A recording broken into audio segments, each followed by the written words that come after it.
इसमें हो क्या रहा है,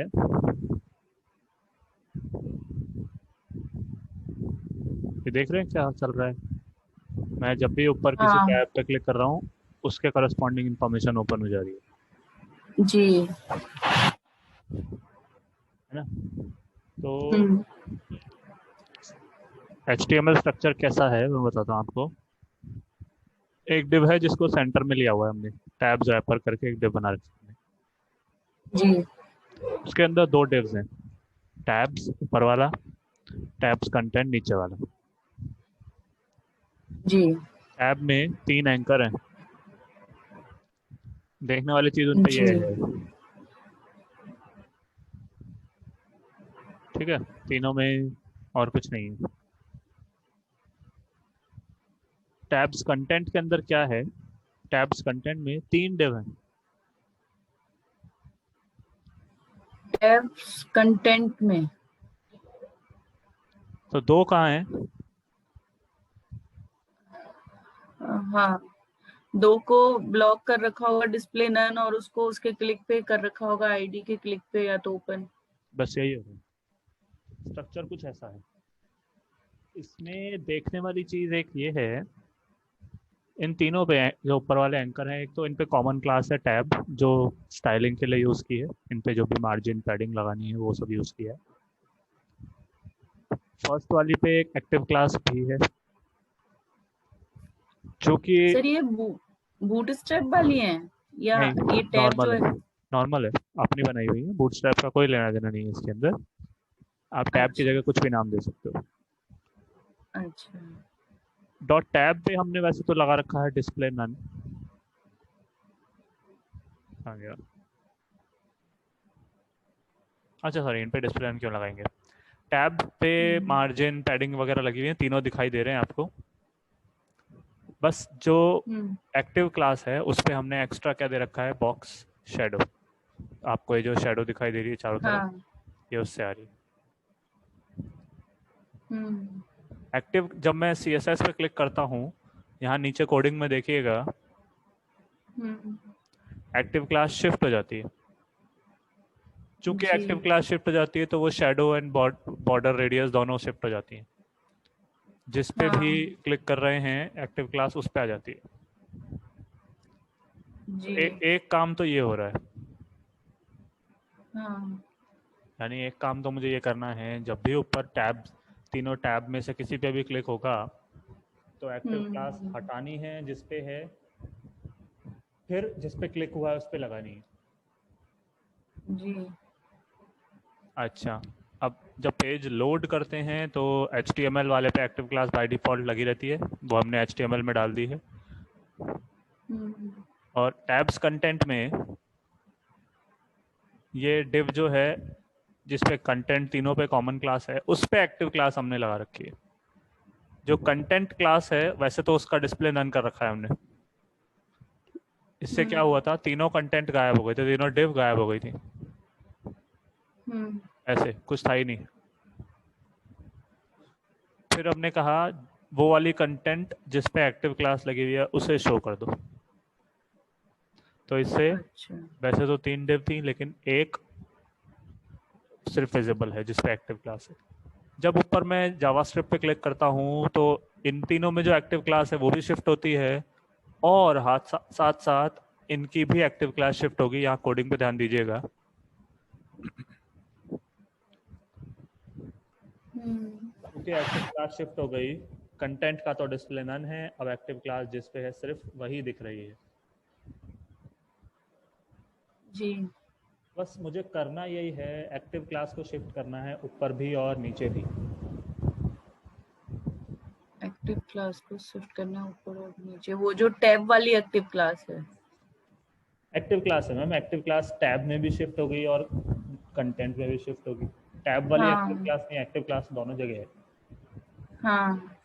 जब टैब्स में अगर क्लिक वो। होगा तो एक्टिव उनमें शिफ्ट करनी है, और जब कंटेंट में क्लिक, जो टैब में शिफ्ट हो हाथों हाथ कंटेंट में जो एक्टिव क्लास है उसे भी शिफ्ट करना है।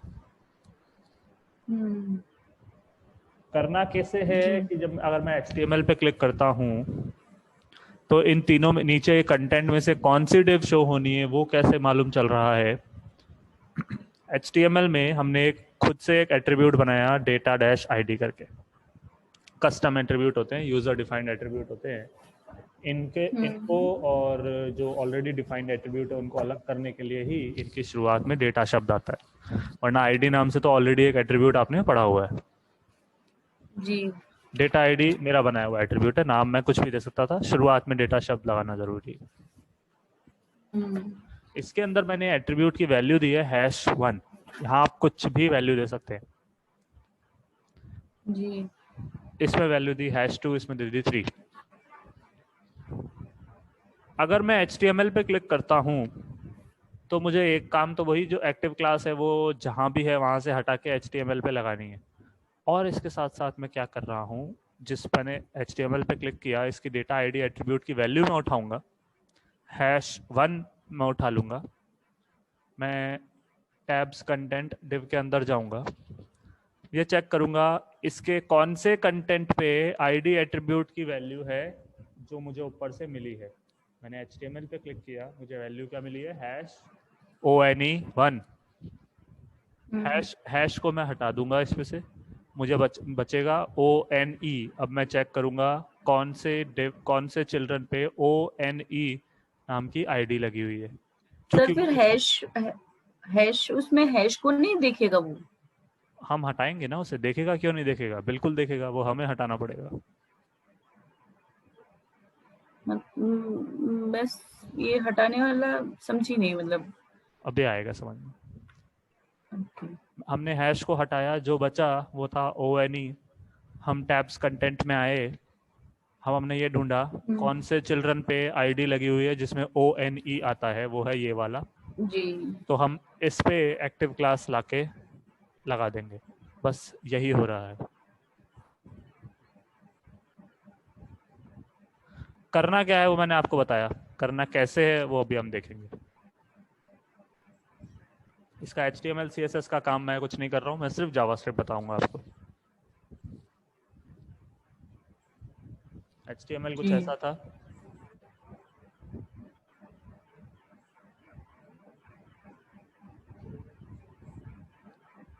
एक डिव ये है टैब्स, एक डिव ये है टैब्स कंटेंट। टैब्स के अंदर हैं 3 एंकर, टैब कंटेंट के अंदर हमने 3 डिव बना रखी हैं टैब नाम की, सॉरी कंटेंट नाम की, और तीनों पे कुछ आईडी भी दे रखी है। वो आईडी बस इसीलिए दी गई है ताकि मैं यहाँ डेटा आईडी एट्रीब्यूट की वैल्यू और इसकी वैल्यू को मैच कर सकूँ, वरना और कोई काम नहीं है आईडी का।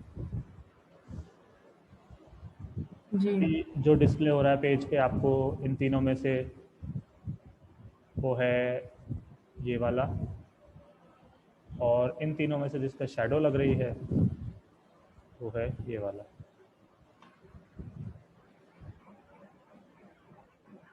जी।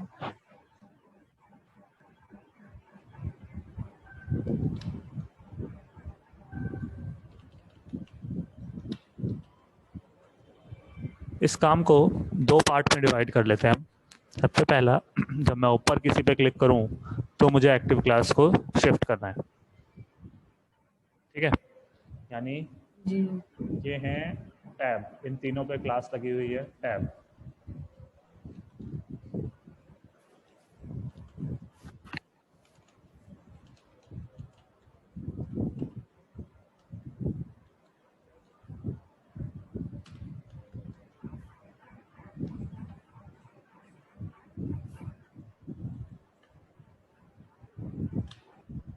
हमने एक वेरिएबल ले लिया टैब नाम का ही, उसमें तीनों डॉट टैब वाले एंकर को हमने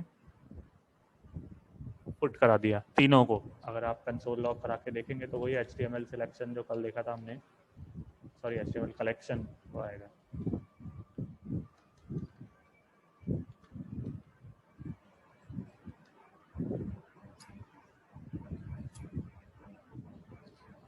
तीन इसकी लेंथ आ रही है, क्या है, 0 पे पहला, दूसरा, तीसरा, जी। ठीक है।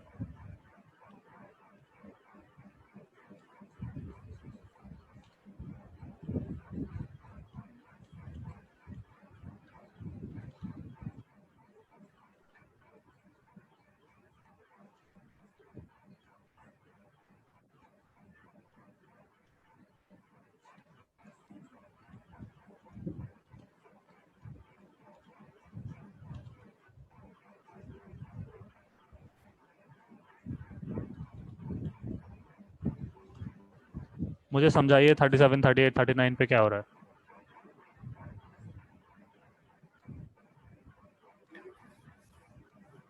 सर ये हो रहा है कि ये जो डॉट टैब ये जो टैब वेरिएबल है, इसके अंदर हमने डॉक्यूमेंट के ये जो डॉट टैब क्लास है, इसको स्टोर किया हुआ है वेरिएबल में। और टैब के हर एक एलिमेंट के लिए फॉर ईच, मतलब ये जो टैब के हर एलिमेंट के लिए ये फंक्शन को शो किया है। फंक्शन कॉल किया है ऐसे बोल दो। हाँ, फंक्शन कॉल किया है। ये फंक्शन फिर कर क्या रहा है? करंट लोकेशन, करंट उसके अंदर जो भी है एलिमेंट, उन वो उनके क्लिक पर एक उनके क्लिक पर ये फंक्शन स्विच एक्टिव वाले फंक्शन को कॉल कर देगा। बस यही उन हो रहा है। उन उन सारे एलिमेंट्स के क्लिक पर जो भी बिल्कुल इसके बिल्कुल सही है, हैं बिल्कुल सही है। उसमें। तो HTML CSS जावास्क्रिप्ट तीनों में से किसी पे भी क्लिक करूंगा तो ये स्विच एक्टिव नाम का फंक्शन चल जाएगा। सही। बस अभी तक यही किया है। सर एक चीज मुझे आपसे पूछनी थी, वो करंट आइटम और करंट दोनों एक ही चीज है या डिफरेंट है फिर? एक ही है मैम, यहाँ पे आप कुछ भी नाम लिख सकते हो। जो यहाँ नाम यहाँ लिखा है वही यहाँ लिखना है बस। करंट की जगह आप आकाश का भी नाम लिख सकते हो, कोई फर्क नहीं पड़ता। बात ये है फॉर ईच के अंदर जो फंक्शन आता है उसका जो पहला आर्ग्यूमेंट है वो टैब का एक एक आर्ग्यूमेंट, एक एक एलिमेंट ही होगा। अगर यहाँ मैं आकाश लिखता तो फिर मैं यहाँ आकाश ही करता। नाम में कुछ नहीं रखा है, आप कुछ भी नाम लिख सकते हो। मुद्दा ये है कि फंक्शन का जो पहला आर्ग्यूमेंट होगा वो होगा एलिमेंट जिस पे आप काम कर रहे हो, और जो दूसरा आर्ग्यूमेंट है वो उसकी पोजीशन है। यहाँ पे मैं करंट लिखूं, करंट एलिमेंट लिखूं, करंट वैल्यू लिखूं, इससे कोई फर्क नहीं पड़ता। अच्छा, ये मतलब वो प्लेस होल्डर है ओके। ये सिर्फ प्लेस होल्डर है जो जगह भर रहे हैं। इनका मतलब तो डिफाइंड है पहले से, नाम आपको रखना है। मतलब एक वेरिएबल टाइप ये आर्गुमेंट यहाँ पे डिफाइन है, जो उस वो जो क्वेरी सेलेक्टर से जो हमने डाला है वेरिएबल में, उसके हर एक एलिमेंट को शो करेगा ये। बिल्कुल बिल्कुल बिल्कुल, बस बिल्कुल सही है, नाम आपको चूज और करना है।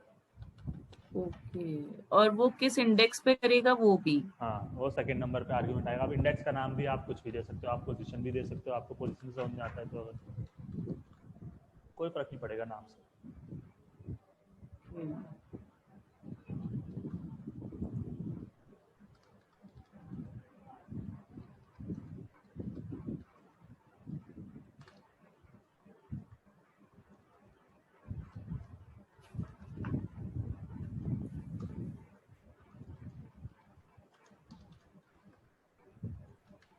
स्विच एक्टिव के अंदर अभी मैंने इसे पता कराया है।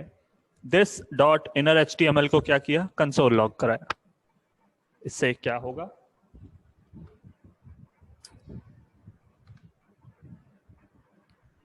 इससे अब ये होगा जैसे ही मैं किसी भी टैब पे क्लिक करता हूं। अच्छा, अभी कुछ नहीं हो रहा, कंसोल में कुछ लिखा हुआ नहीं आया।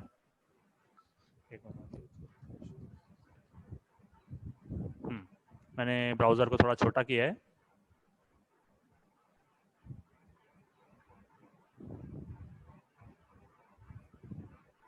देखिएगा, हमने जावास्क्रिप्ट पे क्लिक किया, कुछ नहीं आया। CSS पे क्लिक किया, कुछ नहीं आया। कंसोल में कुछ तो आना चाहिए था। कोड मेरा बिल्कुल सही है। हम जैसे ही टैब के इस पे भी क्लिक होता है, स्विच एक्टिव फंक्शन चलता है। अगर स्विच एक्टिव चलता है तो कंसोल लॉग भी होना चाहिए था, पर आ नहीं रहा। कंसोल में तो कुछ नहीं आ रहा। अब यहाँ देखिए, हमारे कोड में कोई गलती नहीं है, गलती होती तो नीचे लिखा आ जाता। प्रॉब्लम ये है हमारा कोड चल भी रहा है बट पूरा नहीं चल रहा है, क्योंकि उससे पहले ही आप देखिएगा, जैसे ही मैं CSS या जावास्क्रिप्ट किसी पे भी क्लिक करता हूँ, पेज रिफ्रेश होता है, पेज रीलोड होता है। वो इसलिए क्योंकि हमने इन तीनों को क्या बनाया है, एंकर टैग बनाया है। ए जी। इसका HREF हमने कुछ नहीं दिया है, खाली है। ब्लैंक HREF का मतलब होता है कि पेज को रिफ्रेश कर दो, दोबारा से वही पेज आ जाएगा, यही पेज दोबारा आ रहा है। क्या हो रहा है, ब्राउज़र को पता होता है एंकर के क्लिक पे क्या करना है। प्रॉब्लम ये है, हमने भी यही बोला है कि डॉट टैब में क्या है, तीनों एंकर ही हैं, कि एंकर के क्लिक पे ये फंक्शन चलाना है। ब्राउज़र अपना काम तो कर रहा है, हमारा नहीं कर रहा।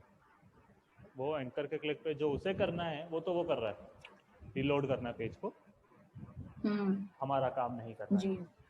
हमें ब्राउज़र के एक्शन को रोकना पड़ेगा ताकि हमारा एक्शन परफॉर्म होए।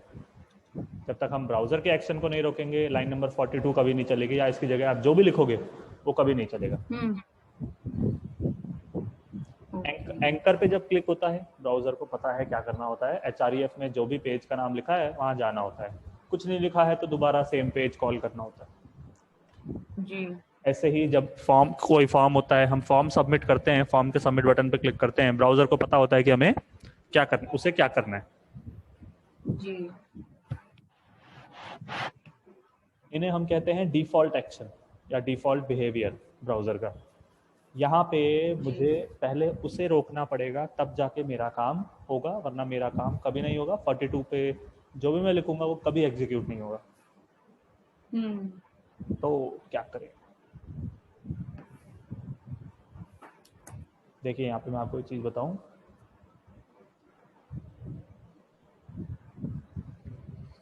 ये जो हमने कहा ये तो चलेगा। हमने फिर ब्राउज़र को ये भी कहा कि क्लिक पे हमारा फंक्शन चलाओ। बस यहाँ ही अब मुझे फंक्शन के अंदर कुछ भी करने से पहले ब्राउज़र को ये कहना पड़ेगा डिफॉल्ट एक्शन जो है वो रोको, प्रिवेंट डिफॉल्ट एक्शन या बिहेवियर। डिफॉल्ट एक्शन या बिहेवियर यहाँ पे है to reload the same page. जब तक वो नहीं रुकेगा मेरा काम नहीं होगा जी।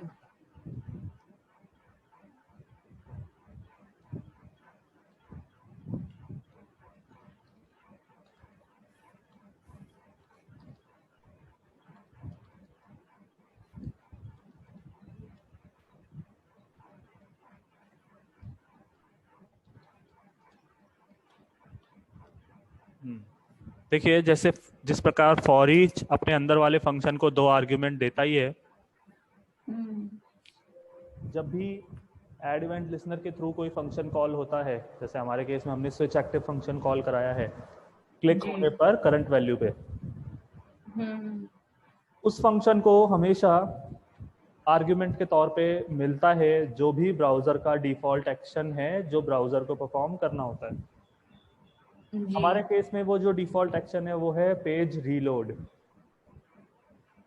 जी। जो भी वो एक्शन है ब्राउज़र का वो हमने स्विच एक्टिव इवेंट को एज एन आर्ग्यूमेंट पास किया, नाम मैंने उसका दे दिया इवेंट। वंस अगेन आप यहाँ पे कुछ भी नाम दे सकते हो, एक्शन, इवेंट। ये क्या डिनोट कर रहा है, ये वो डिनोट कर रहा है वो काम, वो इवेंट, वो एक्शन जो ब्राउज़र करेगा कब, जब इस एलिमेंट पे ये इवेंट परफॉर्म होगा। हमें क्या करना है, हमें वही इवेंट, वही एक्शन जो है वो रोकना है। तो ये जो इवेंट था, मैंने इस इवेंट के साथ क्या लगाया, इवेंट को रोक दो फंक्शन लगाया है प्रिवेंट डिफॉल्ट। जैसा नाम है वैसा काम है, ये डिफॉल्ट एक्शन या डिफॉल्ट इवेंट को होने से प्रिवेंट करता है, यानी कि रोकता है। बेसिकली इससे क्या होगा, अब जो पेज रीलोड हो रहा था वो नहीं होगा। देखिएगा अभी एक बार के लिए कंसोल लॉग मैंने हटा दिया है, एरर भी नहीं आएगी। पहले जब मैं किसी पे क्लिक कर रहा था आपने यहाँ देखा ही पेज रिफ्रेश हो रहा था जी। क्या हो रहा है, अब मैं क्लिक कर चुका हूँ, कुछ भी नहीं हो रहा है, नहीं हो रहा। हाँ जी, कुछ भी नहीं हो रहा है क्योंकि जो एक काम था वो तो हमने रोक दिया जी। वो इसलिए अब मैं मेरा जो मर्जी काम है वो करा सकता हूँ। ये चीज़ आपको ध्यान रखनी है, एंकर, फॉर्म, क्योंकि इन पे क्लिक पे ब्राउज़र को अपने कुछ काम होते हैं जो वो परफॉर्म करता है। अगर आपको इनके क्लिक पे कुछ परफॉर्म करवाना है तो पहले ब्राउजर के काम को रोकना ही पड़ेगा, अदरवाइज आपका काम पूरा नहीं होगा। जी।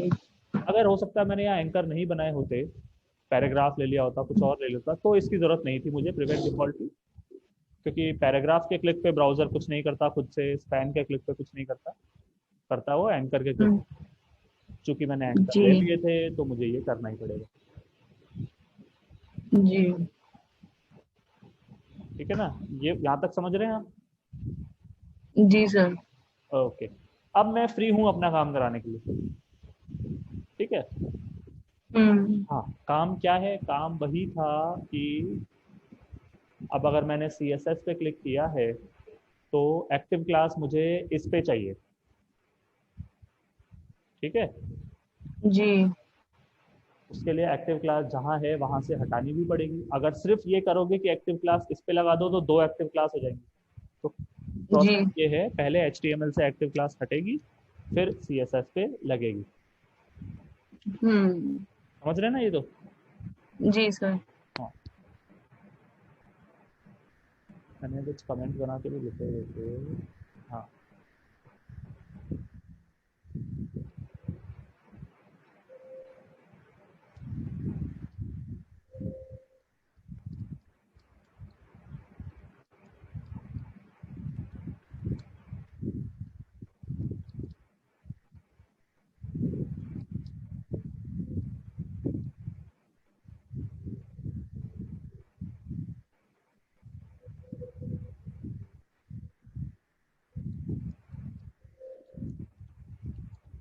क्या करता है ये, कुछ समझ में आया था आपको?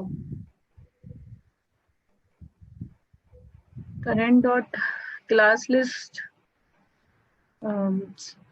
सर यही करेगा आई थिंक। जो क्लास है टैब, अपनी जो क्लास ले ली हमने इसके अंदर टैब वेरिएबल के अंदर, हाँ, उसके हर एलिमेंट पे क्लास लिस्ट 0 क्लास नंबर को की क्लास। लिस्ट करेगा मैम। क्लास लिस्ट कुछ नहीं करता, जैसा नाम है वही काम है। जो भी क्लासेस लगी हुई हैं करंट के ऊपर वो लिस्ट कर देगा बस। आप इसको अगर कंसोल करा के देखोगे,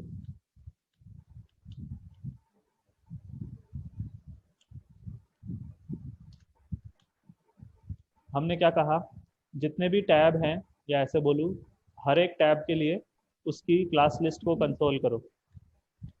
तो इसका आउटपुट जी। देखिए क्या आएगा।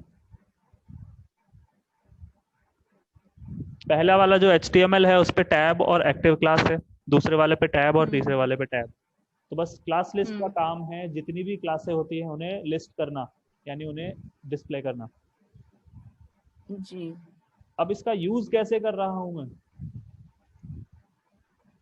क्लास लिस्ट के अंदर 3 प्रकार के फंक्शंस हैं जो उस पेज में आपको दिखाई दिए होंगे। एक होता है ऐड, जैसा आप समझ रहे हैं वही काम है इसका। क्लास लिस्ट में कोई और क्लास आपको जोड़नी है, अगर इसमें कोई तीसरी क्लास जोड़नी है, अगर इसमें कोई दूसरी क्लास जोड़नी होती तो। एक होता है ऐड का ऑपोजिट, नाम से समझ में आ रहा है क्या करता है। मुझे हालांकि अभी, हाँ अभी तो मुझे ना ऐड करनी थी ना रिमूव करनी थी। मैंने फंक्शन लगाया है कंटेन्स। कंटेन्स का काम है पूछना कि क्या करंट टैब के क्लास लिस्ट में एक्टिव नाम की क्लास मौजूद है। कंटेन्स एक बूलियन फंक्शन है। बूलियन फंक्शन यानी या तो ट्रू रिटर्न करेगा या फॉल्स रिटर्न करेगा। अगर कंडीशन ट्रू हुई, अगर एक्टिव क्लास हुई तो रिटर्न करेगा ट्रू, बोलेगा हाँ है, अदरवाइज बोलेगा फॉल्स, यानी कि एक्टिव क्लास नहीं है। तो मैंने लिखा अगर जो करंट टैब है उसकी जो क्लास लिस्ट है उसमें एक्टिव क्लास मौजूद है। अब ये चीज इसके लिए ट्रू होगी, इन दोनों के लिए फॉल्स होगी। जी ठीक है। तो मैंने क्या कहा, अगर मौजूद है मुझे करना क्या है, मुझे वो एक्टिव क्लास हटानी है। Current dot class list. अब मैं यूज कर रहा हूँ फंक्शन रिमूव, कि रिमूव कर दो कौन सी क्लास, एक्टिव क्लास। ये मैंने क्या किया, मैंने कहा टैब्स में जितने भी एलिमेंट है सबको इस फंक्शन से गुजारो, सबके बारी बारी चेक करो, जिस पे एक्टिव क्लास है वो उस पे से हटा दो। यानी अभी तक क्या हो रहा है, हर स्टेप पे आप चाहें तो आउटपुट देखते रहें, अब ये होगा, जैसे ही मैं CSS पे क्लिक करूंगा, देखिए HTML से भी एक्टिव क्लास हट हट गई गया। है। अब हालांकि मुझे लगानी भी है CSS पर, जी। है ना। हटाने के लिए मैंने लूप का इस्तेमाल किया, क्योंकि मुझे पता नहीं है कि क्या इस पे एक्टिव क्लास है या इस पे एक्टिव क्लास है। ठीक है, जी। मैंने लूप का इस्तेमाल किया, मैंने कहा जिस पे भी एक्टिव क्लास है हटा दो। हम्म। लगा, अगर मैंने CSS पे क्लिक किया है तो ऑब्वियसली मुझे एक्टिव क्लास लगानी तो इसी पे है, वो मेरा जी। फिक्स है, वहां लूप की जरूरत नहीं है, क्योंकि एक ही टैब ऐसा है जिसमें मुझे एक्टिव क्लास लगानी है। हम्म। फंक्शन आ गया ऐड, क्योंकि क्लास ऐड करनी है। तो ये हो गया एक्टिव। 1 मिनट होल्ड कीजिएगा मैम। जी।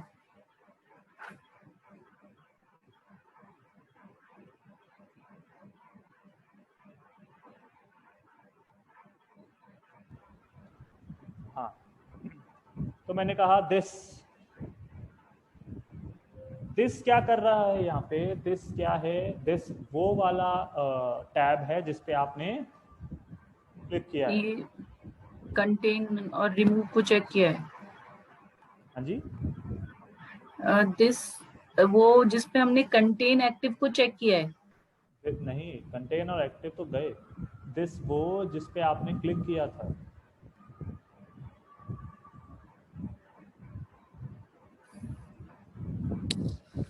मेरा ऑब्जेक्टिव ये है इस पूरे प्रोग्राम में कि मैं जिस भी टैब पे क्लिक करूंगा, जी।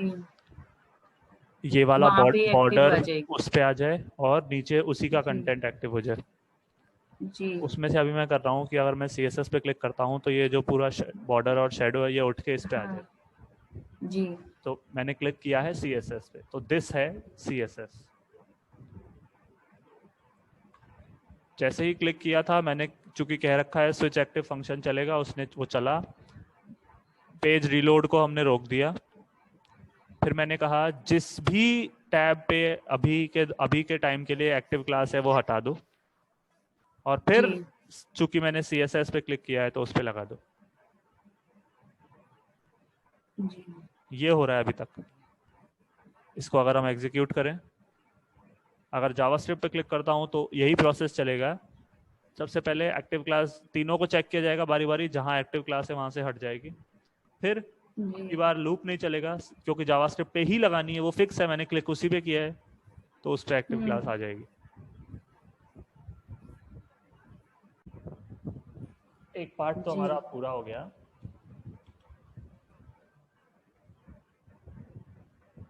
हम्म।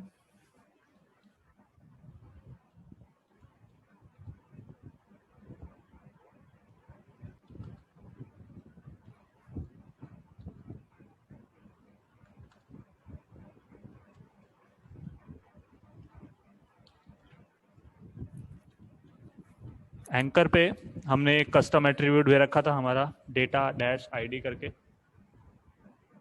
जी।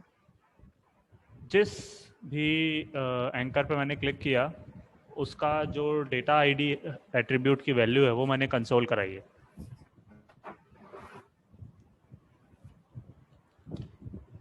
तो जो क्लास शिफ्ट एक्टिव शिफ्ट होने वाला काम हो रहा था वो तो होगा ही होगा, साथ में मुझे अब #2 मिल रहा है। क्यों लिया मैंने ये, क्योंकि करना क्या है, अगर मैं CSS पे क्लिक करता हूँ तो टैब्स कंटेंट में से ये वाली डिव मुझे शो करानी है, CSS की यही वाली डिव है, और इसकी ID है 2। वो डेटा ID एट्रीब्यूट ऊपर लिए ही इसलिए थे, पर ID एट्रीब्यूट में सिर्फ TWO है। मेरे पास जो आ रहा है वो #TW और O है। हमें हैश अनवांटेड है, जी। उससे रिमूव करना पड़ेगा।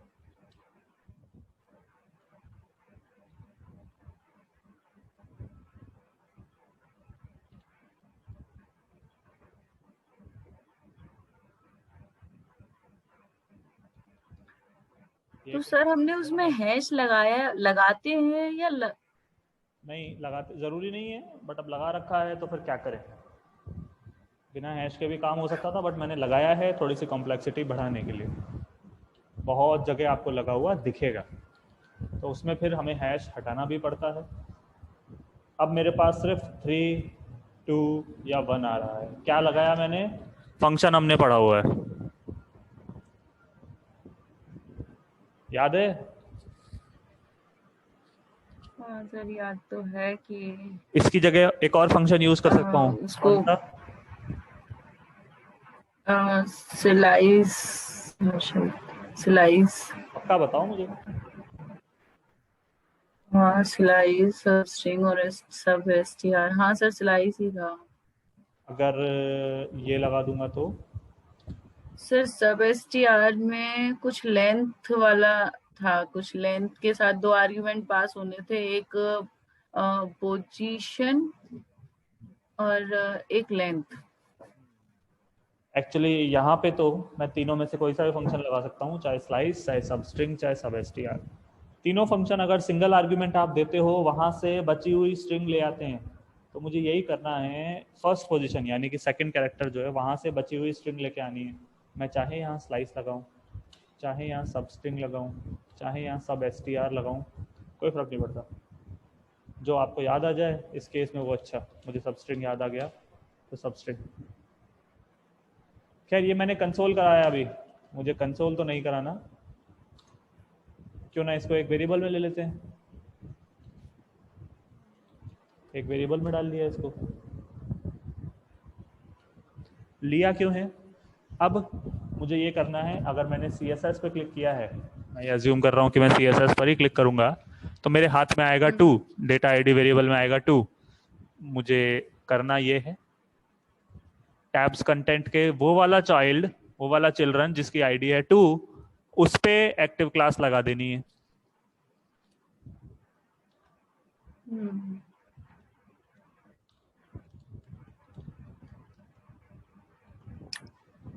टैब्स कंटेंट को पकड़ना पड़ेगा, तो टैब्स कंटेंट पकड़ा। कल हमने फंक्शन देखा था एक, ध्यान है? चिल्ड्रन है ना? जी हाँ नंबर का चिल्ड्रन है जी। अच्छा हाँ।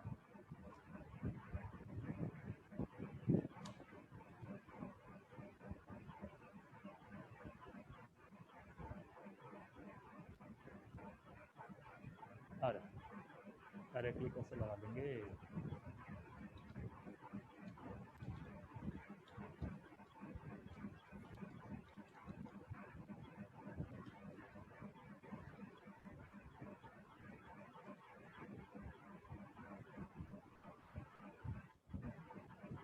सर अभी हम जो ऊपर वाली लाइन में कर रहे हैं वो ये कर रहे हैं कि दिस मतलब जो इस समय एक्टिव है क्लास, उसका डेटा आईडी हम लोग पे आपने क्लिक डाल रहे हैं डेटा आईडी में। नहीं नहीं, जिस पे आपने क्लिक किया एक्टिव अभी के केस में है HTML। अगर मैं CSS पे क्लिक कर रहा हूँ तो दिस CSS है, HTML नहीं है। एक्टिव HTML है लेकिन दिस में CSS है, क्योंकि मैंने CSS पे क्लिक किया है। तो दिस CSS है, तो this dot gate attribute data ID substring 1 मुझे #1 नहीं लाके देगा, मुझे लाके देगा 2, क्योंकि दिस मेरा ये है, एक्टिव भले ही कोई सा भी हो। तो मैंने #2 में से सबस्ट्रिंग के माध्यम से 2 निकाल लिया, TWO। अब मैं ये कर रहा हूँ, टैब्स कंटेंट में ढूंढूंगा किसकी आईडी 2 है और उस पर फिर एक्टिव क्लास लगाने की कोशिश करूंगा। तो ढूंढने के लिए क्लास लिस्ट कंटेन्स करके ही आएगा, बिल्कुल ऐसे ही आएगा, लेकिन किस पे है मुझे टैब्स कंटेंट के सारे चिल्ड्रन ढूंढने पड़ेंगे बारी बारी। क्या इसकी आईडी 2 है? अगर होगी तो लगाऊंगा, नहीं है तो आगे बढ़ूंगा। क्या इसकी आईडी 2 है? अगर होगी तो लगाऊंगा, नहीं है तो आगे बढ़ूंगा। बारी बारी से कोई काम करना होता है तो लूप लगाते हैं।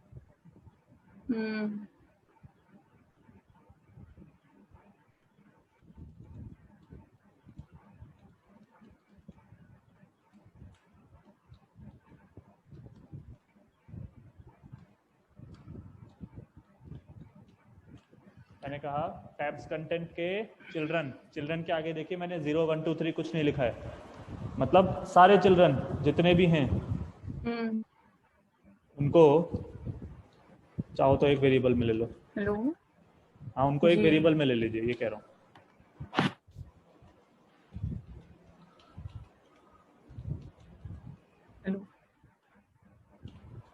कंसोल कराया टैब्स कंटेंट को देखने के लिए कि क्या आ रहा है, इसमें कुछ आ रहा है कि नहीं आ रहा है।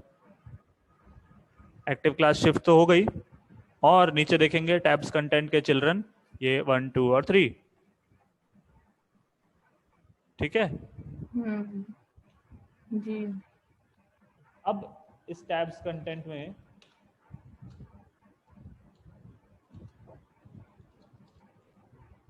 फिर से हमने कहा टैब्स कंटेंट के हर एलिमेंट के लिए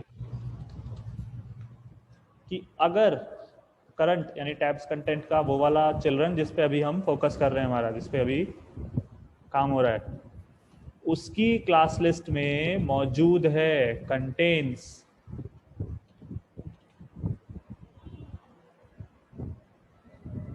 हाँ एक्टिव क्लास, कौन एक्टिव क्लास? तो क्या करो,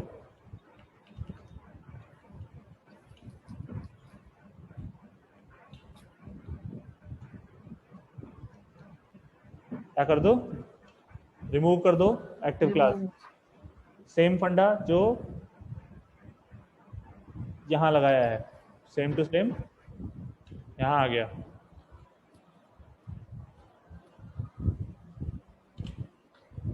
मेरा जब पेज फर्स्ट टाइम लोड होता है, यहाँ HTML एक्टिव है और नीचे HTML वाला जो टैब कंटेंट का चाइल्ड है वो डिस्प्लेड है। क्यों? क्योंकि उस पर एक्टिव क्लास लगी हुई है।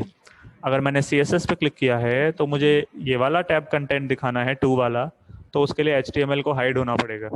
HTML को हाइड करने के लिए उस पर से एक्टिव क्लास आपको रिमूव करनी पड़ेगी, जैसे यहाँ था सर ये कंटेंट और एक्टिव के बीच में जो स्पेस है वो कंटेंट और एक्टिव अलग अलग क्लास है, क्योंकि क्लास नेम तो स्पेस नहीं लेता है ना।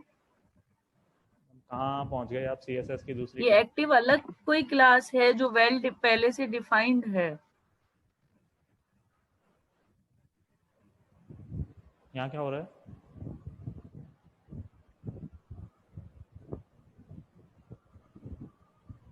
हाँ मतलब वही ना, ये एक्टिव हमने थोड़ी बनाई है, तो पहले से कोई क्लास है जो है प्रेजेंट। सारी क्लास सारी आईडी सब हमने ही बनाई है, यहाँ कोई बूटस्ट्रैप थोड़ी लगा हुआ है।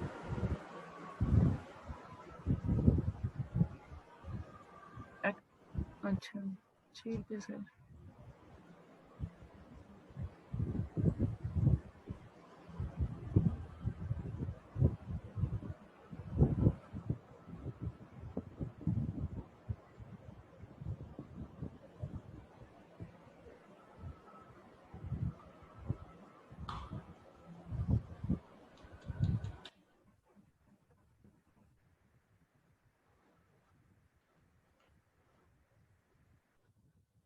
अगर मैं CSS पे क्लिक करता हूँ, ऊपर HTML से हट के CSS पे आ जाएगा, वो हम देख चुके।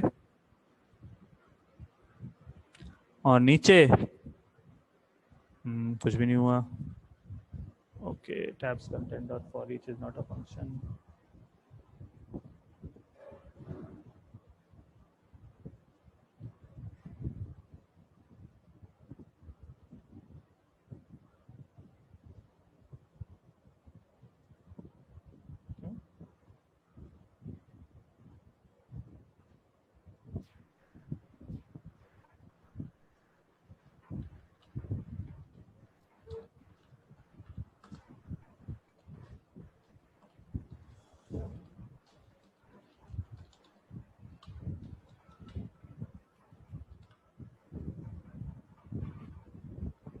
तो है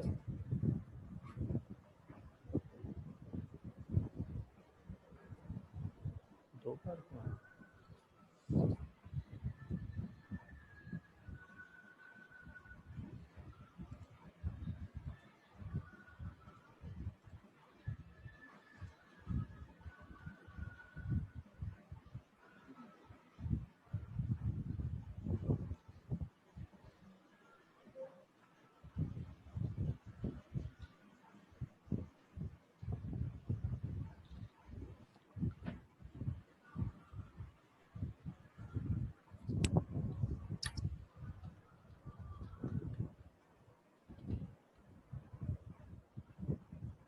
ठीक, सही है।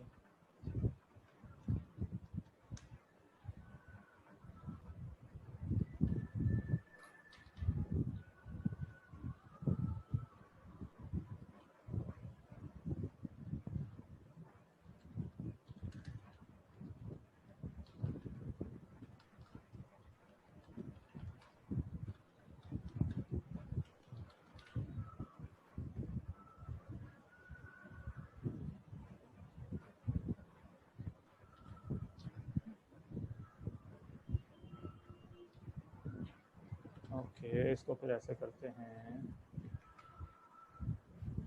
टैब्स कंटेंट है ये वाली डिव, ठीक है। इसको चिल्ड्रन को लेना छोड़ देते हैं, तीनों चिल्ड्रन पे कॉमन क्लास हमने दे रखी है कंटेंट, फिर उससे ही काम करते हैं। तो ये चल नहीं रहा है, तो इसको हटा देते हैं।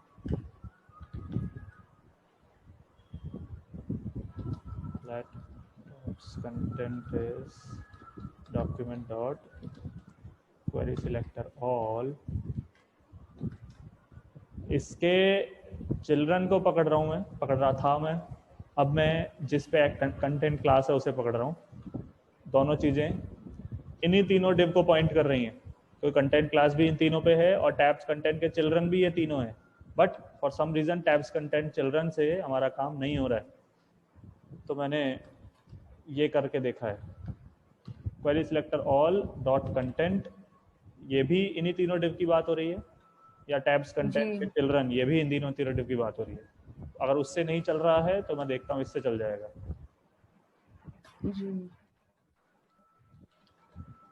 कंफर्म करने के लिए हेलो प्रिंट करा के देख लेते हैं, 3 बार हेलो कंसोल में आ जाना चाहिए बिना किसी एरर के। बिल्कुल हेलो 3 बार आपको दिखाई दे रहा है। वो नहीं चल रहा था, मैंने इसको कमेंट करके छोड़ दिया है क्योंकि ये नहीं चल रहा है। करना क्या है, अगर करंट जो टैब कंटेंट है उसकी क्लास लिस्ट में मौजूद है क्लास एक्टिव, तो उसे रिमूव कर दीजिए। इससे क्या हुआ, इससे ये हुआ, जैसे ही मैं अब CSS पे क्लिक करूंगा ऊपर तो एक्टिव क्लास शिफ्ट हो जाएगी, नीचे HTML गायब हो गया है। क्यों, पहले वाले डिव इस कंटेंट पे एक्टिव क्लास लगी हुई थी, अब वो हटा दी हमने जी, और अभी ऐड भी नहीं, अब लगा, हाँ ऐड करनी है, ऐड करनी है। ऐड किस पे करनी है, उस टैब कंटेंट पे जिस पे आईडी वो है जो आप डेटा आईडी में लेकर आए हो। डेटा आईडी में क्या था, TWO, क्योंकि मैंने ऊपर CSS पे क्लिक किया है। जी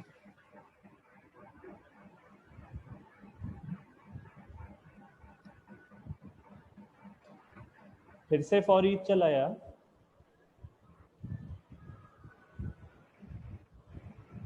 मैंने पूछा अगर करंट जो मेरा एलिमेंट है उसका एट्रीब्यूट जो है आईडी, क्योंकि जैसे क्लास लिस्ट होता है, आईडी लिस्ट नाम से कोई फंक्शन नहीं है जावास्क्रिप्ट, वो हमें गेट एट्रीब्यूट से पकड़ना पड़ेगा। अगर करंट का आईडी एट्रीब्यूट बराबर है डेटा आईडी वेरिएबल के जिसमें TWO पड़ा है, तो उस करंट पे आप ऐड कर दीजिए क्लास वही एक्टिव। अब मेरा काम प्रॉपरली फिनिश हो गया। जब मैं इस पर क्लिक करूंगा तो ऊपर तो एक्टिव क्लास HTML से हटेगी और जावास्क्रिप्ट पे आएगी, नीचे एक्टिव क्लास इस HTML यानी ये divid1 से हटेगी और divid3 पे आ जाएगी। ये बस काम तो इतना सा है, इसके पीछे कोडिंग हमें थोड़ी लगानी पड़ती है।